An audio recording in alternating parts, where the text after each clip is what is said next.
We're going to try this again. Technical difficulties, but I think we have that resolved. So we're going to hop into the book of Matthew. We're going to start with chapter 5 and go through 7. Correct? We'll stop at 7. Perfect. Alrighty. The introduction to the Sermon on the Mount. In my Bible, it is set up like this, and it has these little titles. And this one is the word beatitudes, which Champagne looked into, and that means blessings. Right. Okay. Um, we won't read all of it, but we will read some of it, and that'll go throughout this whole video. I'm going to start with verse 3 and probably read through 10 just because it is so good, and then I'll hop into the notes, and we'll go from there. All right. Blessed are those poor in spirit, for theirs is the kingdom of heaven. Blessed are those who mourn, for they will be comforted. Blessed are the meek, for they will inherit the earth. Blessed are those who hunger and thirst for righteousness, for they will be filled. Blessed are the merciful, for they will be shown mercy. Blessed are the pure in heart, for they will see God. Blessed are the peacemakers, for they will be called children of God. Blessed are those who are persecuted because of the righteousness, for theirs is the kingdom of heaven. And I'll stop there reading, and then I'll hop into my notes. As followers of Jesus, we're blessed, regardless of the situations around us. No matter what the present reality is, we're blessed. We have a sure future in heaven, and God has many blessings stored up for this. Heaven is the ultimate reward, and that's kind of what I jotted down for that piece in my notes. So, what did you get on that? So for this specific section, I had another Bible verse cross connected, and we're going to turn to Genesis chapter 2, verse 5, and I'll just read that to you real quick. And it just says, "Has not God chosen those who are poor in the world and to be rich in faith and to inherit the kingdom He promised to those who love Him?" So from that, I just took that you're rich in your faith. Mm-hmm. So blessed are those who are rich in faith. Right. Not by worldly. Definitely. So you want me to do 11 through 12? Yeah, that's fine. Okay. Blessed are you.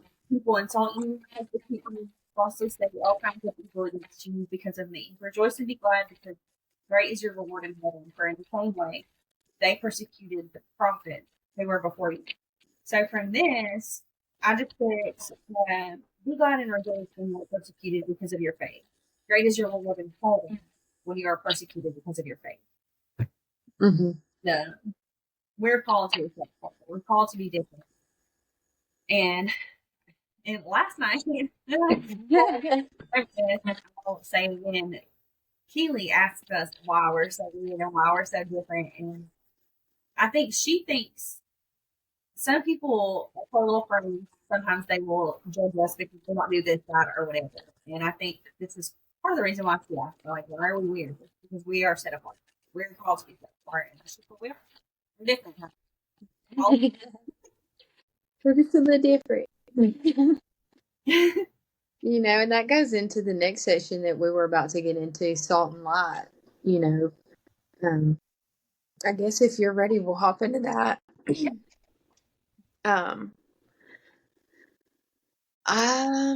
have highlighted verses 14 through 16, so I'll read that and then I'll go over what I had wrote down in my notes for this part. Verse 14, you are the light of the world. A town built on a hill cannot be hidden. Neither do people light a lamp and put it under a bowl. Instead, they put it on its stand and give its light to everyone in the house. In the same way, let your light shine before others, that they may see your good deeds and glorify your Father in heaven. And basically, like you were just saying, we're called to be set apart. We are a light into the world. Jesus has called us to be that light, to be set apart, to be disciples for Him. And by doing that, I have wrote down here in my notes, and being a light, we're supposed to be out here showing love and mercy and forgiveness. And like I said previously, being disciples, spreading his words, prayer, all the above. Our beliefs and our values and our actions should all line up, and we should be set apart and aligned with his word.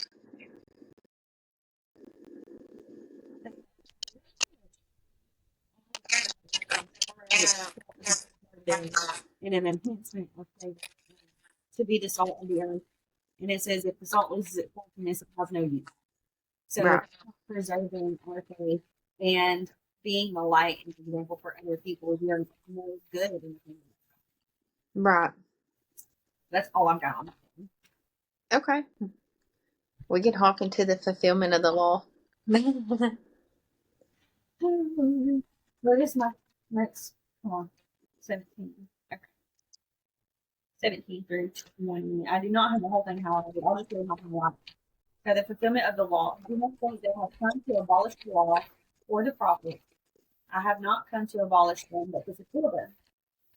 And then I drop down to verse 19, halfway through 19 is where I started. But practices and teaches these commands, which is the commands that we're about to go over, will be called great in the kingdom of heaven. For I tell you, unless you are righteous, your righteousness surpasses that of the Pharisees and the teachers of the law, you will not enter the kingdom of heaven. So this is saying Jesus came and he was the ultimate sacrifice. He sacrificed himself.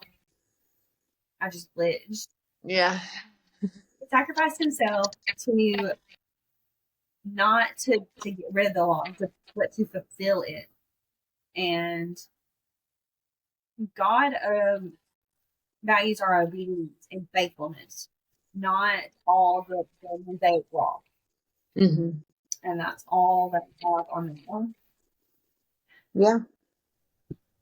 We can hop into the commands, the list of things. It kicks off with murder, and I'll read the first verse or two. It says, "You have heard that it is said to the people long ago, 'You shall not murder, and anyone who murders will be subject to judgment.' But I tell you that anyone who is angry with a brother or sister who will be subject to judgment. Again, anyone who says to a brother or sister, 'Raka,' is answerable to the court, and anyone who says 'You fool' will be in danger of the fire of hell." And then there's a verse in there somewhere that you like. Is this the right one? No, I think that might be an eye for an A lot of them go hand in hand and sound like eye. the same thing, but in a different way. Yeah, definitely. I'll stop there reading. Verse 5, is that what you're talking about?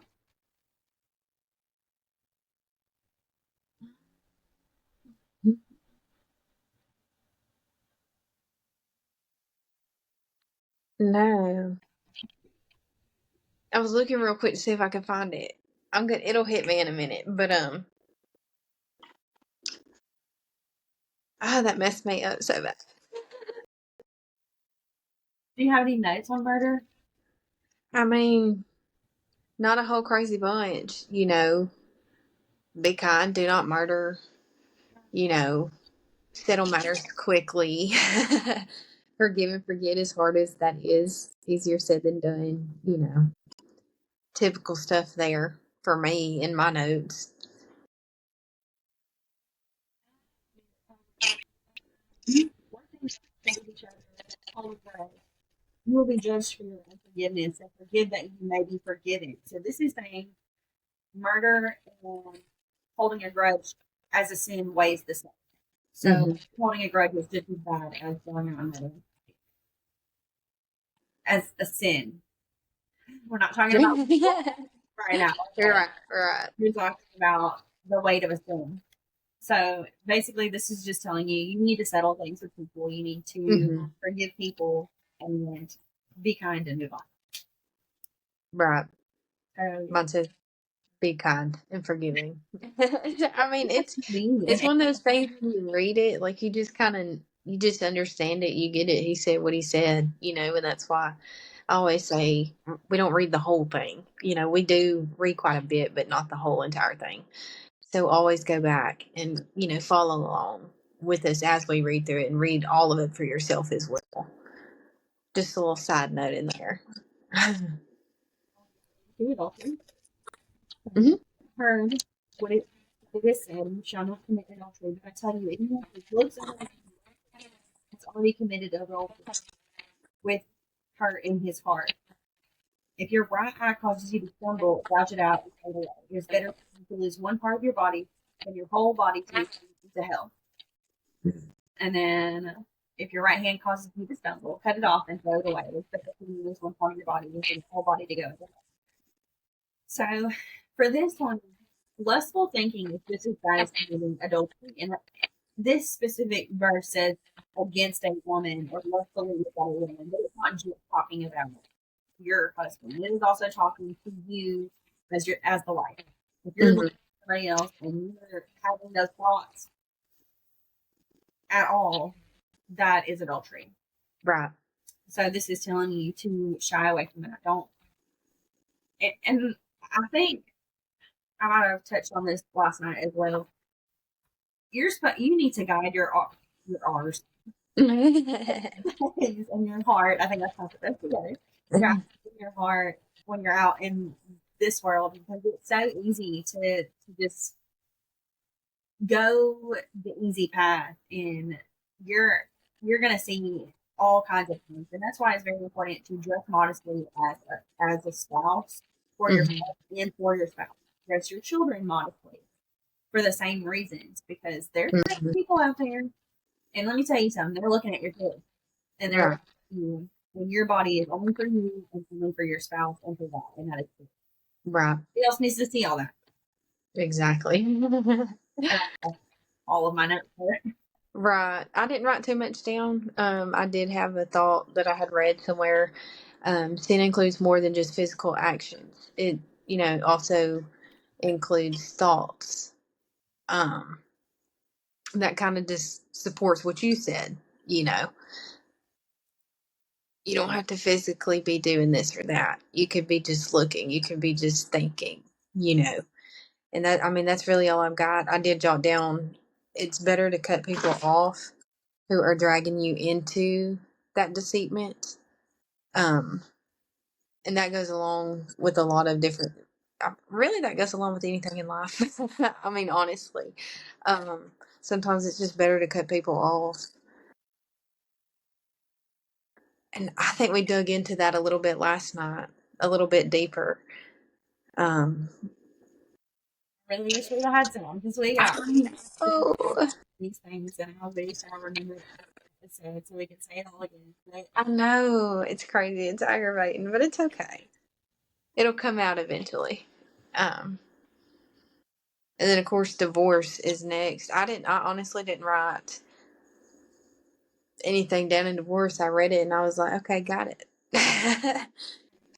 yeah, I wrote something on every single section until chapter 8, because I got stuck in chapter 8. But yeah, this one, 31 through 32, divorce is only acceptable if adultery is committed by sexual immorality. But that doesn't mean that you have to or need to divorce your partner. If that happens, and this is so hard in this day and time because divorce is so common. Yeah. But if your marriage is salvageable, and as long as y'all are both going to be on the same path and y'all are equally yoked, it's very important. We're not going to get into that. But it's important to try to work things out with your spouse. Definitely. Because, like this says, it says, anyone who divorces his wife must give her certificate. But I tell you, anyone who divorces his wife except for sexual immorality makes her a victim of adultery, and anyone who marries a divorced woman commits adultery. So, in this day and time, it's very uncommon for this specific law to be followed. So it says what it says, and that it is what it is. Right. All relationships I didn't write this down in my notes, but as you were talking, I was thinking and I was reading over here a little bit, and I got to thinking all relationships are difficult. All relationships go through hard times. I ain't no marriage counselor, but if you'll get into this word and you get into your prayer life and you pray and you intercede with and for your spouse, through all, I can do all things through Christ who strengthens me, and God is ultimately in control. If it's salvageable, however you say that little fancy word, save it. Don't throw it away just because it's got a little ding in it. Nobody said it's going to be easy. It's not going to be easy. And especially Right. if you're a Christian and you're following Jesus, things are going to be a lot harder just because of that. Oh, for sure. You put God first, everything will work out. And we're going to dig into that here in a little bit. So I'm just going to stop right there. I know it's hard. We've been jumping ahead sometimes, but it all just flows so well, when you get to reading. And we've, of course, already read it all, and it's like that just all ties in together so perfectly. Like all the pieces just fit. Um, we can go into oath. Give me Yeah, that's fine.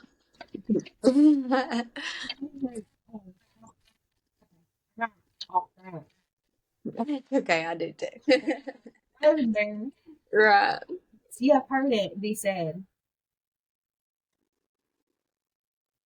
to the people long ago, do not break your oath, but fulfill to the Lord what vows that you have made. But I tell you, do not swear an oath at all, either by heaven, for it is God's throne, or by earth, for it is his footstool, or by Jerusalem, for the city of the great king. Do not swear by your head, for you cannot even make one hair white or black. All you need to say is simply yes or no. Oh, yes or no. Anything beyond this is evil one. So this one, I pretty much just wrote,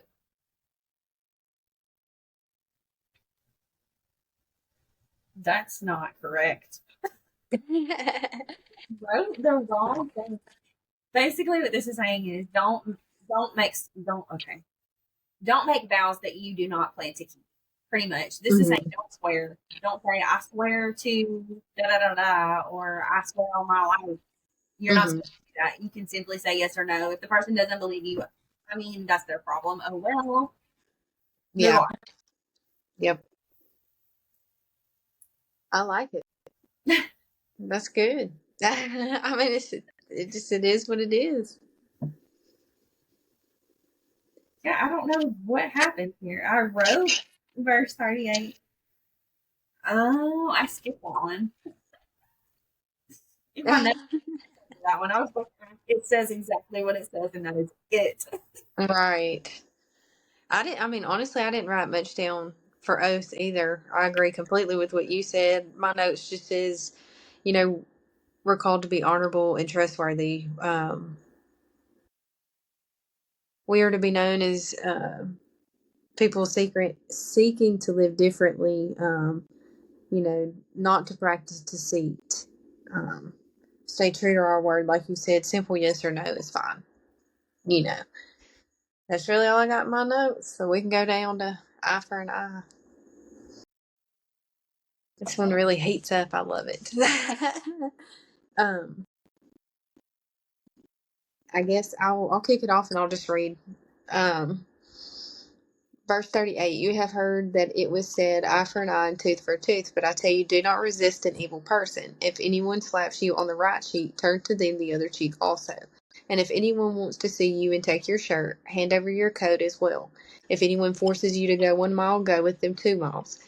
Give to the one who asks you, and do not turn away from the one who wants to borrow from you. That one for me, it's pretty simple to. Hold on.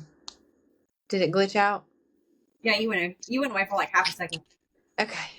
Whoop, scared me. Okay. Um, be kind to others.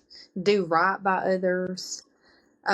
You don't always have to be out here seeking revenge. You don't have to get your lick back, Sometimes that's hard, but and honestly, we're supposed to love like Jesus. We're not supposed to be able to tell our enemies from our friends, per se, and it can be so hard to turn the other cheek, for sure. But that's what Jesus would do. That's what Jesus did. That's what we're called to do. And as hard as it is, we just have to pray. Honestly. If you got anything. So notes, I basically just said, go above and beyond for the people that treat you poorly, and let God give back what is done. And it goes straight into love for enemies into the next section. And I think these two are just like they're made to be together. Yeah, super connected. Could go into it for hours. But I tell you, do not resist an evil person. If anyone, wait, my bad. Let me go. Love your neighbor and hate your enemy is what you have heard that is said. But I tell you to love your enemies and pray for those who persecute you, that you may be children of your Father in heaven. So for this one, I mean, he said it. Love your enemies. You're not supposed to, again, go above and beyond for everybody. And you need to pray for your enemies. You need to feed them, clothe them. You will be rewarded in heaven for what you do here on earth as your good deeds. And let God deal with them. And our job is just to love them and to be a good example. Exactly. I had a youth pastor one time. He said that his biggest sin, the biggest sin was unforgiveness. And, I can totally see that. And I get it, because unforgiveness sitting in your heart builds up bitterness, resentment, like all these negative things that are not of God. That's not how we're supposed to be, and that was just a thought as we were discussing that. Forgive, learn to forgive and forget, let go and let God. He can handle it better than we can anyways. Yeah. Like 3 pages of stuff, just one saying, love, but hate the sin. Like it is, like, love the person, hate the sin. I went into this one. I was like, you know what? I need to work on myself because there's always going to be some people that's really really hard to forgive. Yeah. I was like, you know what? Let me dive into this so that I can tell myself I need to love them from a distance and just hate their sin and forgive them and move on. Definitely. And I think last night, something that was said that I just remembered, when learning to forgive and loving your enemies, and praying for those who persecute you and all the things that he just told us to do. You hear a lot of us all the time making the excuse, well, you don't know what he did, or you don't know what she did. They did this, they did that, And last night it was said, imagine how Jesus felt as he was going through the process of his crucifixion, and the way they tortured him and beat him and spit on him and mocked him. It's just crazy to me. If he can forgive them for doing all of that to him, who are we to not be able to forgive somebody for something so petty? And I know that it hurts, and I'm not trying to dismiss your pain, but when you're going through something, just dive in to this, and that's going to get you through it. And I think you had made a comment last night too. Do you remember when Jesus said, "Forgive them, for they know not what they do"? Yes. Yeah. And that's something we gotta tell ourselves every day. Like when somebody's doing something wrong to you, just remember that Jesus said that. Jesus said, "Forgive them, for they know not what they do." And honestly, the majority of the time, they don't know what they're doing, and it's sad, but it's our job to be the example. Yeah. And to show them the right path. Right. Plant those seeds, be an example, lead by example, your actions, everything. Oh, we could just talk and talk on that one for sure. That one wraps up chapter 5. So the fulfillment of the law, do not murder, adultery, divorce, oaths, and love your enemies. And every bit of it comes back to love. Every one of them I'm pretty sure, except oaths, but somewhere in this Bible, and I don't know where it says it, I will have to figure it out. Love covers a multitude of sins. Mm-hmm. You need to tell yourself that too. Mm-hmm. Just love is the answer. Yes, love and forgiveness. Just be kind. And it's such a cheesy saying, and we always laugh when we say that, but honestly, like, it's true. Just learn to laugh and enjoy life and love and forgive. And I last night when I realized that the video did not record sound, I was like, do I laugh or do I cry? Because that was so much. I know, it's so good too. Gosh, it really was. It was, ooh, okay. We're going to move into chapter 6, Matthew chapter 6. Given to the needy. You want me to grab that one or do you want me to do that one? I think Done. we both have a lot of notes on chapter 6. Yeah. More I mean, I could. than I do on 6. You what now? I'm sorry, what? I said I have more notes on 7 than I do 6. Okay, I can start off 6 and we'll do it. We'll start there. Okay. Okay, given to the needy. I'm going to start in my notes, I think. But I just simply put down always do the right thing.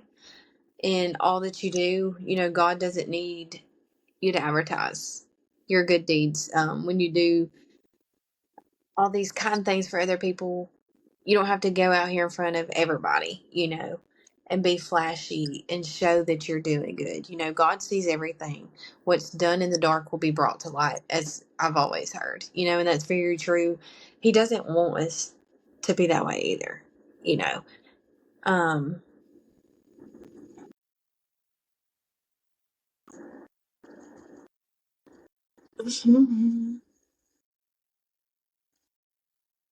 I also put down here, let your life represent Jesus in everything you do publicly and privately.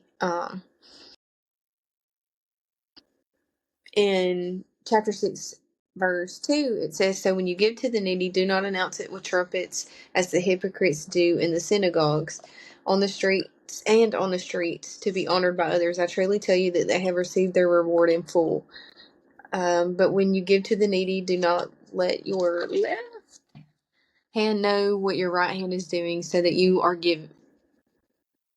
giving may be in secret. Then your Father who sees what is done in secret will reward you. And I'll stop there on that part and let you go into it, because I think your notes had something to do with that part. Basically, what he's saying here is you need to be generous in secret, not publicly. If you go out here, and you see it a lot on Facebook, actually, and we talked about this last night. People will record themselves giving other people things, like homeless people things, and that is their full reward. They should be doing that in private, but they're seeking attention for doing it. They're doing it for the wrong reason. Right. So you are being charitable and generous. You need to do that in secret. God sees what you're doing, and He will reward you in heaven. So don't lie about your charity.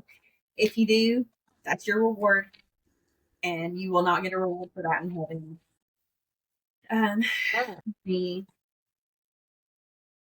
You will store up your reward in heaven. And then I did have like a little story last night.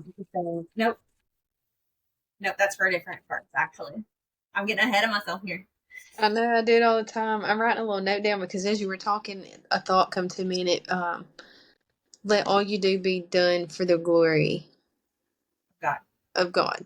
And that just kind of popped in my head as you were talking. I don't think that was a part of last night, but I just wanted to throw that out there because it ties in with what you were saying for sure. So,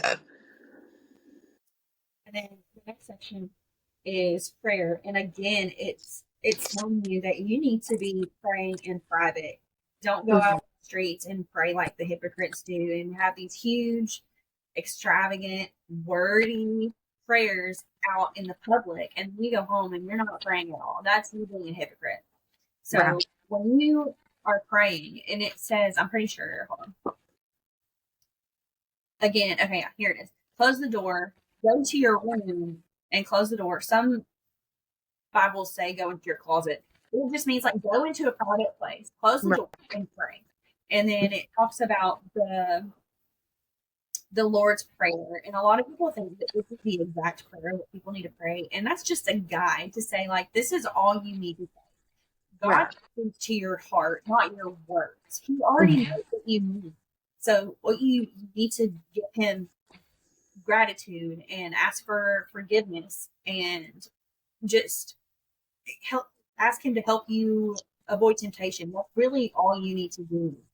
If you want to talk to God, do that. That's not what I'm saying. But what I'm saying is God wants you to pray with your heart. He Yeah. doesn't want all these words that mean nothing. Right. I don't even know if that was in my notes. Hold on. I know. I was like, did I not write anything? Maybe I didn't. That wouldn't surprise me. Praying like your one-on-one prayer life is so super important.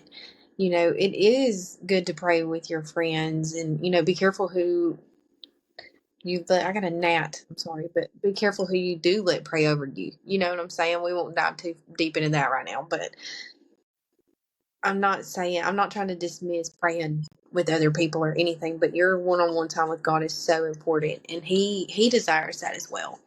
And sometimes you have to make time to do it, as crazy as that sounds. I love to pray in my car. I, I get it in there a lot, and at bedtime for sure. And when I wake up in the mornings, I try to start with prayer.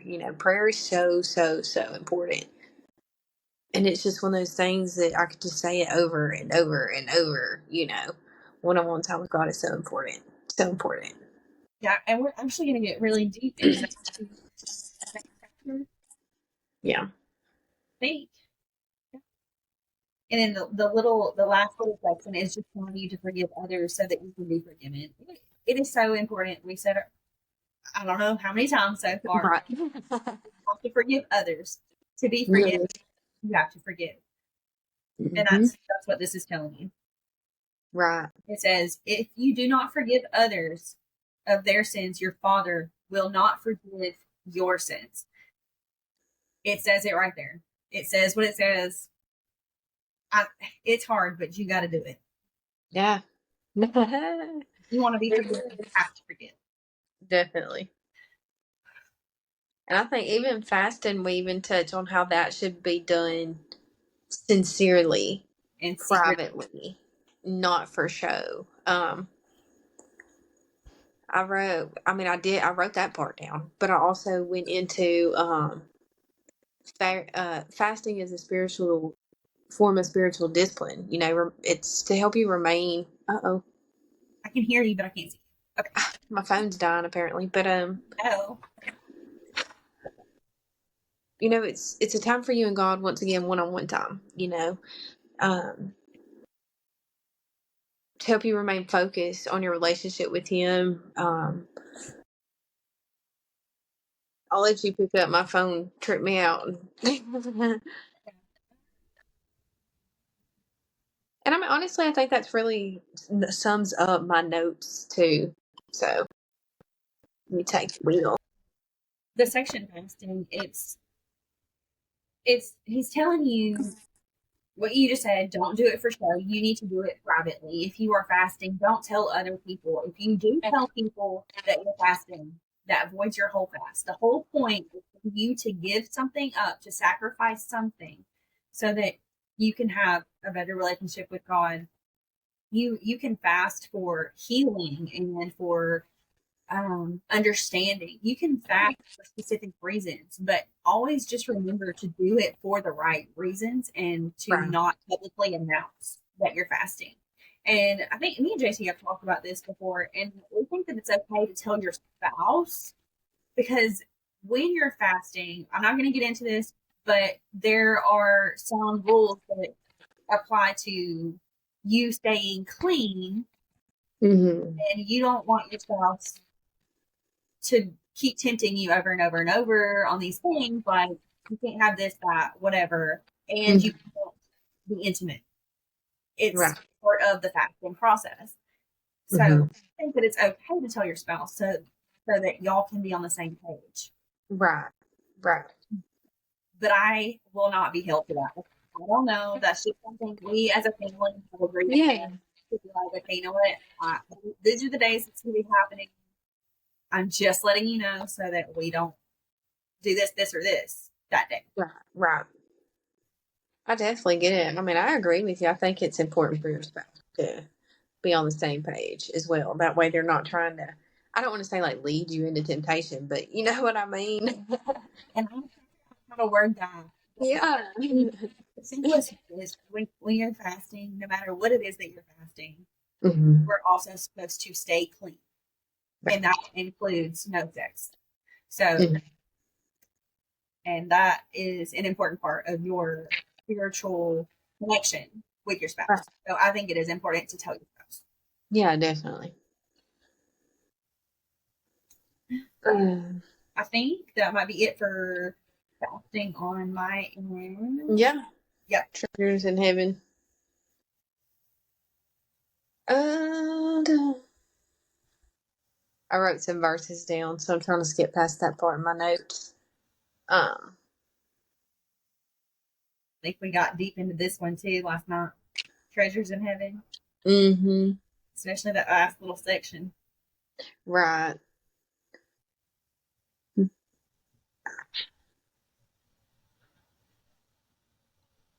I'll just read it and then we'll go over notes. I think we'll know. Treasures in heaven. All right, that is starting at verse 19.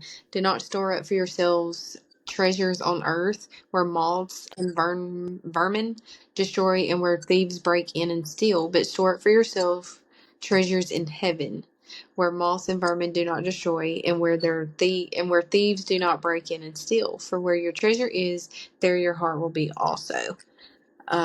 Starting in verse 22, the eye is the lamp of the body. If your eyes are healthy, your whole body will be full of light. But if your eyes are unhealthy, your whole body will be full of darkness. If then the light within you is darkness, how great is that darkness? No one can serve two masters. Either you will hate the one and love the other, or you will be devoted to the one and despise the other. You cannot serve both money and God. Both God and money. I think I said that backwards. I remember you had some pretty good notes. I do remember that. This whole section can be split up into 3 separate sections Yeah, together. for sure. You know, You got it's I do some. I mean, if you want to start in on yours, go ahead, and I'll just feed off of those because I think last night we pretty much had the same thing, but you had some more than I did. I think I didn't have anything on the eye, the lamp, the eye's the lamp for the body, but you did. So I'll do the first section here: store up things on earth for yourself. So this one, I think, is something that we are tempted in our generation because we have social media. We have all these separate social medias where we're watching other people consistently and we're trying to impress them all the time. So we have to get more clean. It's always Mhm. trends and all these extra things that we don't need. Right. So this is telling you like don't store up things for yourself here on earth because those things are gonna you can't take them with you. And you need to be reaching for spiritual wealth, not worldly wealth. Mm-hmm. And then I think the only thing I have on the eye of the lamp, is to protect your eyes, like guard your eyes and your heart from evil. Right. And then you cannot serve two masters. Saying it's pretty much saying the same thing. You cannot love money and God. You've got to pick one. And again, you can't take it with you. So, I, difficult one. Yeah, definitely. I wrote. I can read. What I wrote down. Yeah. I feel like Jesus is saying to us that if our eyes and body and life is so full of light, that's representing Him, representing Jesus. Just going back to being set apart and being called to be different. Um, always let your light shine. Don't let Satan blow it out. That was that Sunday school song I could remember last night. Um, and then I think I'd went into some other parts of the treasures in heaven in my notes. If we're full of Jesus in his light and our eyes are healthy and everything that he was just talking about, then we are rich, and that ties into nothing down here matters. Our ultimate reward is heaven, at the end of the day. Like you had said, you can't take any of this when you go. We need to be focused on our spiritual wealth, not worldly wealth. Out here trying to keep up with the Joneses and having the newest this, having the newest that. None of that should even matter to us. And I get it that we are of this world and we want those things. And if you have those things, I'm not mad at you. But Thing. It's just to say, yeah, be thankful for what you have. exactly. Don't try to go above and beyond to spend obnoxious amounts of money on things that you do not need. Like, God Right. knows what you need. We're going to get into that in a second. Let me stop. Right, I know. I could easily go down a rabbit hole with that too, because it's just how deep you want to get into it. Um, it's crazy. Okay, woo! The next section. Are we ready? I'm so ready. This is like my favorite part. Do not worry, like it's mentioned. That's what we should have did. We should have looked up how many times it's mentioned because we were trying to remember it last night. We have it somewhere, just not directly in front of us. But this is a big point. Like, do not worry. Do you want to start this one off, or you want me to just go into it? It does not matter. We Okay. both have probably lots of things to say about it, and I'm going to look through my notes and see if I can find where it says how many times. Okay. I'll kick it off. Do not worry. Therefore, I tell you, do not worry about your life, what you will eat or drink, or about your body, what you will wear. Is not life more than food, and the body more than clothes? Look at the birds of the air. They do not sow or reap or store away in barns, and yet your heavenly Father feeds them anyway. Are you not much more valuable than they? Can any one of you, by worrying, add a single hour to your life? I think that's pretty good stuff right there. That was 25 through 27, and I'll stop there and maybe read the rest of it in a bit. But he's simply telling you, do not worry. There's so many people. I think your story about the little homeless person, I think that was good. I'll let you, if you want to, get into that. Yeah.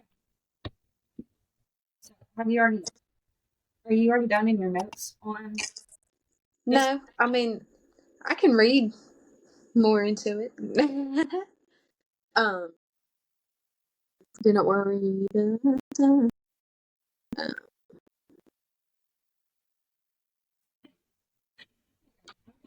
that, and then I was like, nope, I'm just re-quoting verses down here. Hold on, I gotta find it. So, with all that, did you read the end too, or just the beginning? No, I just read 25 through 27. Okay, yeah. So basically, God will take care of you as long as you first. And you know what? It happened again today. The homeless situation happened Yeah. today. So we go to a store like earlier this week or last week, and again today, and there's somebody sitting outside with a sign that said, "Today," the sign said, "in need of a blessing." Mm. Like, okay, I see you. We come back to the store, and I'm pretty sure one or two cars stopped to hand this guy money, water, and food. And the other day when I came out, it was a car handing the lady food, and then somebody else came through and gave her some water and something to go get whatever she needs. Mm-hmm. So, and that just tells you, like, these folks don't have anything. They have the clothes on their back and a bike. And some of them don't even have a bike. Yeah. But God knows what they need. God knows what we need. He Mm-hmm. will take care of you. He knows that you need the basic necessities. He will take care of you. If you just give it all to God, and He will take care of everything. He will make sure every need that you have is met. Definitely. And I think what's crazy is in today's time, things, I'll just shoot for an obvious one, financially are so crazy and so hard on so many people. Um, there's been times that we've got real low financially and with our groceries, and I'm just looking like, what are we gonna do? And I'll just straight up take it to God and be like, God, I know you're in control. I put this in your hands. The next day I might get a phone call. Somebody's bringing tons of groceries to my house, or I don't know. For somebody else, it could be they're getting a bonus at work. Like, I don't know, but do not worry. Just let go and let God, as we said earlier, He's always in control. He sees what you're lacking and what you're missing, per se. He always knows every need and want, and he'll always take care of you. He's got the whole world in his hand, like that song. I love it. But it's just, that's something we could talk about for hours, because there's no need to worry when God is God. Wrote it down. Wrote it down, and his book is just full. His no, that's completely irrelevant.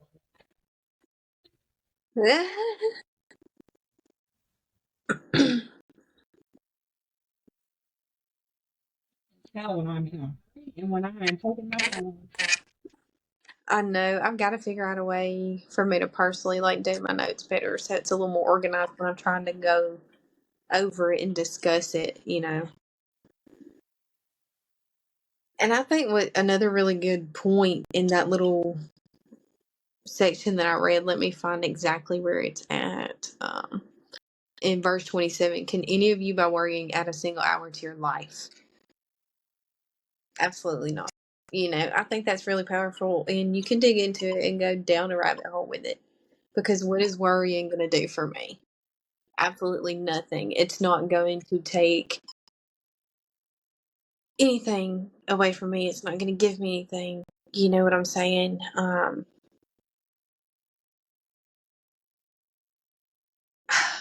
had a thought and then it went away.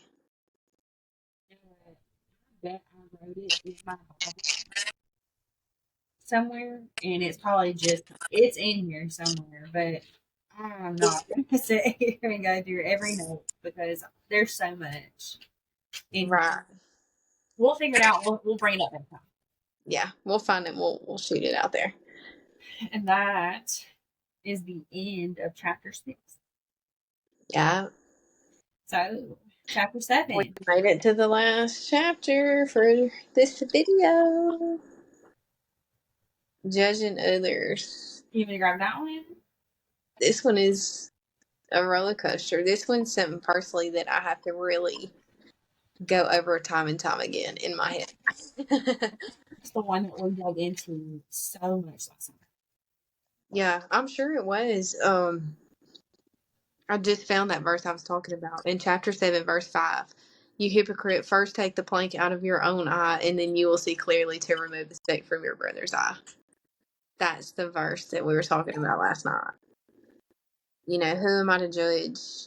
I mean, honestly, that kind of goes back to something we discussed earlier. When Jesus was going through his crucifixion, he wasn't casting judgment. He wasn't. I could just get so into it.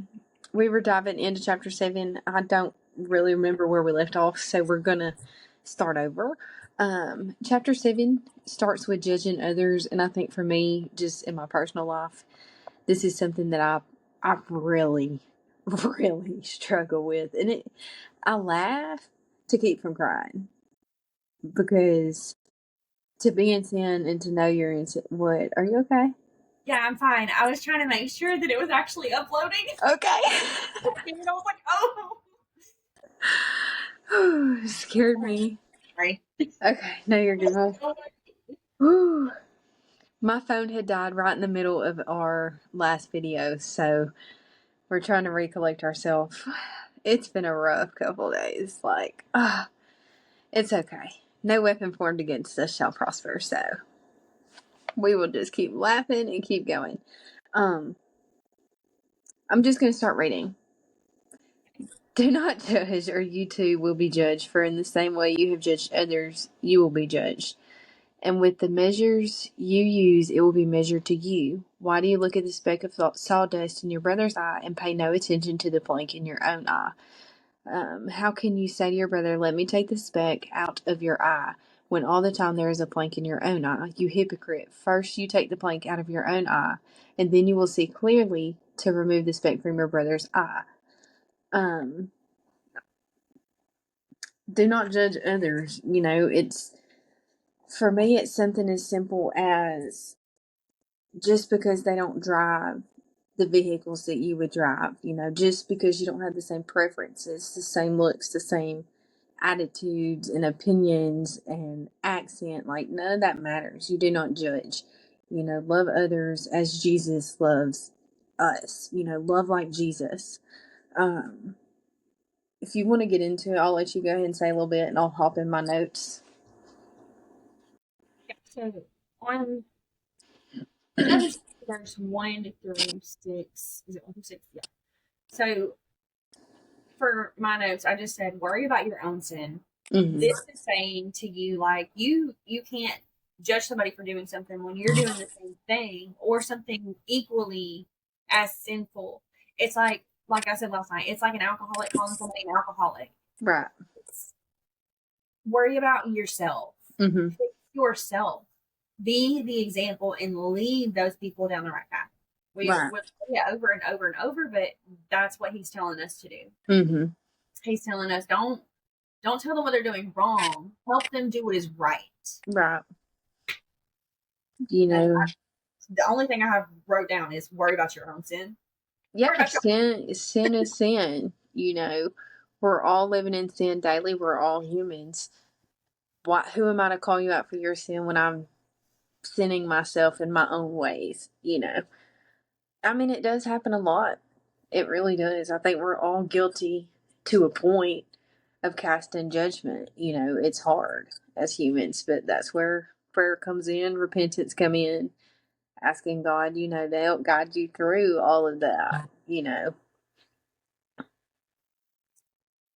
I go straight into ask, seek, and knock in my notes. If you have anything else you want to put out there for judging, just be kind. Ask, seek, and knock. I really do. I enjoy this one. I actually have a sign of this in my laundry room. But ask and it will be given to you, seek and you will find, knock and the door will be open to you. For everyone who asks receives, the one who seeks finds, and the one who knocks the door will be opened. I'll start reading there. That was just quick 7 through 8. Dun, dun, dun, dun. God sees you. God hears you. Talk to him. Tell him the desires of your heart. Yes, he knows it. But just talk to him. He's a friend. He's your father. Ask and you shall receive. The one who asks gets it. The one that knocks, the door's open to him. He has a path and a plan for each and every one of us individually. Another thing for me that I think is important is when you're asking and you're seeking and you're knocking and you're interceding and it feels like you have prayed and you have prayed and you have asked time and time again and you have seeked as much as you feel like you could seek, and you've knocked and nobody seems to be answering. Don't give up. Just keep praying. Just keep seeking and praying and knocking because it's all on his time. And what we think is a good plan for our life may not be the direction God's taking us. Not all your prayers get answered, if that makes sense. You may be asking for this and God's like, no, not yet.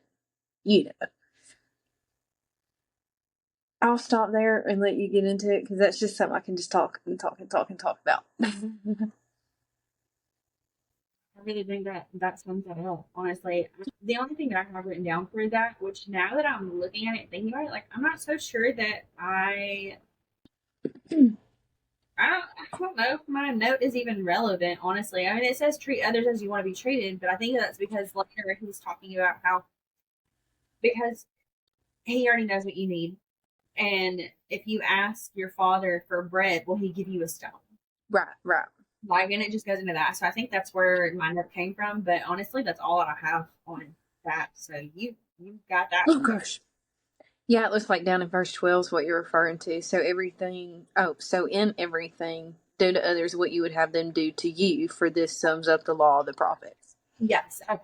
Yeah. The golden rule, do unto others is, Yeah. yeah. Tell my kids that every day. Like, you've got to treat people how you want to be treated. Would you like it if this person came up to you and said or did this? So, and I think they struggle the most with treating each other that Oh, way. yeah. For So sure. narrow and wide gates. Enter through the narrow gate. For the wide gate, for wide is the gate, and broad is the road that leads to destruction, and many enter through it. But small is the gate, and narrow is the road that leads to life. Only a few find it. So this one, oh gosh, we got really deep into this one, and I wish I knew every single thing that we said because It was I good. say it all again because I don't even remember what all was said. But let me. The path is narrow. The path to the kingdom of heaven is very small, and few will find it. That's what he says. Yep. How easy is it to take that wide path, the path of the world, the path Right. of trends, doing what other people do because they're doing it, not really for any other reason. Um, but the gate to enter the kingdom of heaven is small, and I don't think people understand how small and how narrow that road really is. Right. I'm not going to say what I was about to say because that's down the line. I think we might be on the same thought there, for sure. I mean, We'll get into it. We'll get into it. you just need to have that relationship with Jesus and follow his commands and obey him, and you're on the narrow path. Yeah, it is. It's very, very easy to take the easy road, and it can be something you're going through a hard time. Instead of praying and digging into the word and seeking God first, I'm going to go out here and get drunk, because when I get drunk, I kind of numb that pain. I kind of forget. But when you wake up in the morning, it's still there. So nothing, it feels easier to confine in the worldly things, you know, and it's quicker in some senses to people. I gotta get in here and I gotta pray, and God don't always answer, you know. So the road to heaven is, that very narrow, hard road. It's full of its own struggles. In my notes, the narrow gate represents a challenging path of righteousness requiring sacrifice and faith, while the wide gate represents an easier, popular path, things of this world.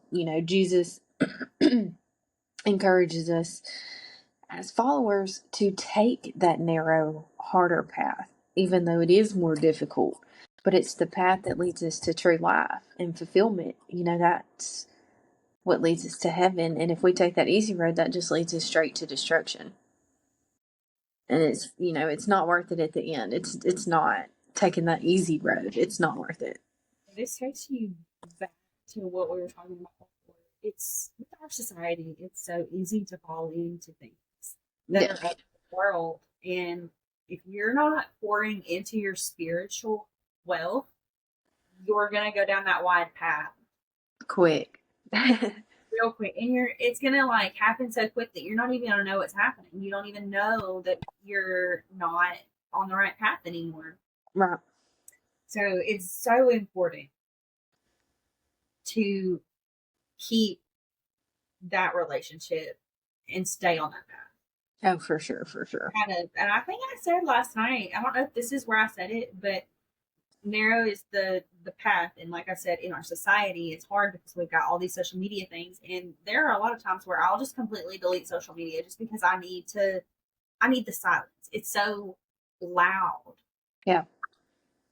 Like the worldly things are just like in your face. Mm-hmm. And last night we also talked about that song where she says that all the things that we used to say was wrong, now we're saying is right. And let me tell you something, it's still not right. It's just that wide path getting wider. It's just making it easier for people to fall into the temptation, fall in with the devil. Oh, yeah. I feel like the more time that goes by, the closer we get to the end, Mm-hmm. to Jesus coming back, the wider that road's going to get, and the smaller amount of people are going to be seeking the correct path. Yeah. And it's definitely a huge spiritual warfare going on right now too. And I mean, we could, that's a whole nother video because we could talk about that for a while. It's crazy work. It really is. And the devil is at work, I promise you. Oh yeah, he's on the move. Around. Crying for sure. And that kind of, honestly, that can kind of lead us into true and false prophets, true and false disciples. Jesus warns us of false prophets. Beware of the outer appearance; they can be deceiving. Not everything is what it seems. It's not always the grass greener on the other side. True prophets can be shown. Do what? Go ahead. Sorry. No, you're good. I also wrote down here, true prophets can be shown by their actions and their life, the way they live it. People and things can appear harmless, even righteous at times on the outside, but inside they are deceitful and harmful. That's what I got in my notes right there for just that one part with true and false prophets. That's what mine says. Actions speak louder than words. Every good tree bears good fruit, and every bad tree bears bad fruit. You can tell if something is good or bad by the fruit that they bear. Meaning, look at what they're doing, how they're acting. What are they doing behind closed doors? Are they doing things for the right reasons? Right. So that's all I've got on that one. Yeah. So it's pretty much saying it like it's a lot. It's pretty much the same thing. It's going into true and false disciples. And this says, this one right here. Everyone who says to me, Lord, Lord, will enter the kingdom. Not everyone who says to me, Lord, Lord, will enter the kingdom of heaven. Yeah. But only the one who does the will of my Father is in heaven. Many will say to me on that day, Lord, Lord, did we not prophesy in your name and drive out demons and perform miracles? Then I will say to them plainly, I never knew you. Away from me, you evildoers. Just, simply claiming I love Jesus and I got Jesus in my heart. That's not the golden ticket. That's not going to get you to heaven. Just because you go to church every Sunday, just because you can pray these extravagant prayers, just because you've memorized verses in the Bible, just because you say that you're a Christian, just because you say that you believe in Him that's not going to get you in. Right. And if you think that it is, you're going to be very disappointed when you get in and He says to you, I never knew you. And you know how bad that's going to set, oh my gosh. I can't even fathom the thought. That's not what you want to happen. That's not what side you want to be on. No, and you need to have that relationship with Him, which we saying over and over. That's what He wants. Right. That's how He's going to know you. Not by your charity and your good work, not just because you read your Bible, not just because of this, that, or whatever. He wants you to have a full relationship with Him. And that can look like praying, reading your Bible, right, and obedience. Yeah, He desires your obedience. And obedience is His love language. if you just fall into obedience and obey his command, his word, and you have this relationship with him, you're just gonna slide right on in. Yeah. It's just crazy to think, Yep. like, oh, he's just so good, and I just can't fathom the thought of getting up there and him saying, I do not know you. Like, I don't want to be on that end for sure. And just to know, and I think it's really important too that we know, like when I go to sleep tonight, like I know if anything happened to me, I know where I'm going, and that, yeah. And your relationship with him is so, so important. He desires a relationship with you. And I just think that's so crazy that the God who sent his one and only son down here to pay the ultimate price, to give the ultimate sacrifice, like he desires to know me, you know. And you know what's crazier about that is that he had free will. He Yeah. didn't have to do it. He chose to do it. And that I think that just blows my mind. Because like what? This man was God's son. Mm-hmm. Fully and he when he was praying to God as he was about to die, he prayed to him. He said, "Let your will be done. But if it does not have to be this way, please save me from this torture." That's what I was gonna go into next. At the end of the day, he said, "It's your will, not mine," and Exactly. that gave me chills too. Like I, he chose that for And us. That's and insane. I want, and I don't know. I think you'll understand what I'm saying. Like I want that type of relationship with him, and I want that kind of faith to be like, look, I don't want to do this. Like I really don't, But if this is what you want, this is what we're doing, and just doing it, And I think that's a whole different conversation for sure, you know, that falls into obedience and stuff, and we'll get to that eventually for sure. Yeah, I Um, think we took a turn there for a second. we did, but I feel like that it is so important, to throw that out there because I mean it falls into what we're talking about. It fits in there. Um, Connected. yeah, definitely. You want to go into wise and foolish builders, or you still have some more stuff on that one? No, That's I was just making sure I didn't miss anything like I felt was important, but I didn't. So yeah, I mean we can go into that wise and foolish builders. that's the last Um, two. yeah, this is the last bit. Um, I've got in my notes, obedience to Jesus is so important. There's that word again, obedience. Oh, I can't wait for that conversation. But the obedience to his teachings, his lifestyle, the way he wants us to live, that's so important. We who hear him and put into action and practice are like wise men who build his house on a rock, withstanding storms, a good foundation. A foolish man hears God's word and does nothing. Um, he builds his house on sand, collapsing with the sign of trouble. That's where my notes kind of end, but I guess I could read it. Or do you have highlighted verses or anything you want to throw out there? I just have 26 through 27. Yeah. Everyone who hears these words and does not put them to good practice or into practice is like a foolish man. You've already read it. So that's really all I have highlighted. But in my notes, if I can find it, basically all this is telling you right here is Jesus is your firm foundation. Mm-hmm.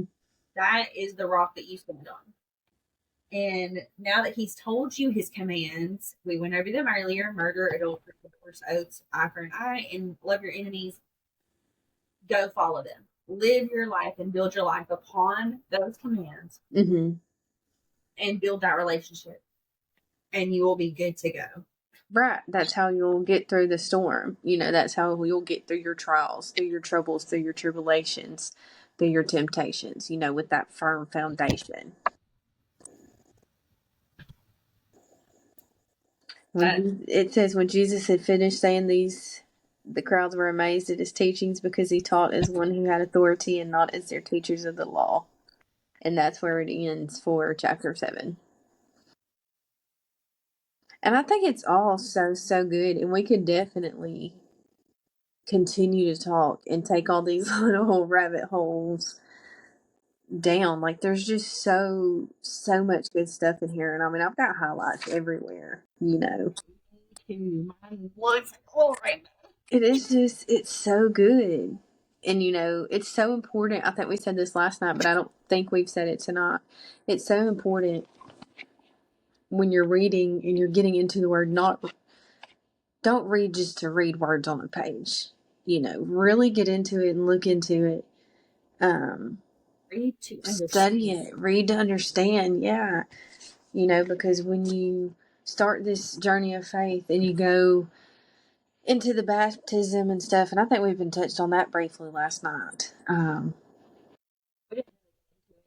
Not too crazy, just a brief, you know, when you decide to take this path to Jesus in life, true repentance is changed behavior, you know, and that's so important to remember, that your lifestyle has completely got to change. You know, you have to do away with the things of this world and dedicate your life to living it as Jesus would live his. I was thinking, like, did we not have notes on that? Did we skip over? It was really, we had kind of touched back on your previous video of chapters 1 through 4. Right. Okay. And that's how we kind of somehow ended up there. Yeah. Dedication takes time. Yes. I remember this conversation. Yeah. Yeah, with that being said, if you haven't watched that video, go back and watch it 1 through 4. Because it was good stuff in there. And then, of course, go back and read it 1 through 4. And then make sure you're reading 5 through 7 and you're caught up with us. And then go ahead and dig into, what are we going to do next? 8 and 9 is what we discussed, possibly. Yes. We get to 10, it's Jesus talking again. And it's a lot. Yeah. So dig into, you know, I'd say chapter 8 and 9 for sure. And really study it and see what you get from it and what your thoughts are. You know, and when we post these videos, let us know if there's something you want us to go over again, dig deeper into, if you have any personal feelings that we didn't touch on per se. You know, we like to know all that as well. Also, if you don't have a Bible, let us know. We can get you a Bible. Yeah, for sure. Or we can mail it to you, meet you whenever, if you're close by. Yeah. I was trying to remember if there's any other. We're going to start recording on Wednesdays. Yes. And Sundays, yeah. So it'll probably be a video upload Thursday and either Sunday night, depending on what time we do that, or Monday. It might take me a minute to figure out how to get this edited correctly. And we're trying so hard to make this the easiest possible way to get everybody on the same page. Yes. We have been going through it trying to get this thing started.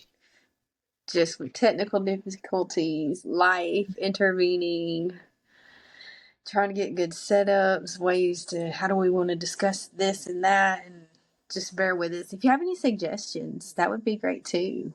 You know, it's always helpful. It's 11 o'clock, so I think we should really wrap this up and head on to bed because we got to get up and work in the morning now. Yes, let's get to it so we can get our early Friday done. Oh, yeah. All right. Bye.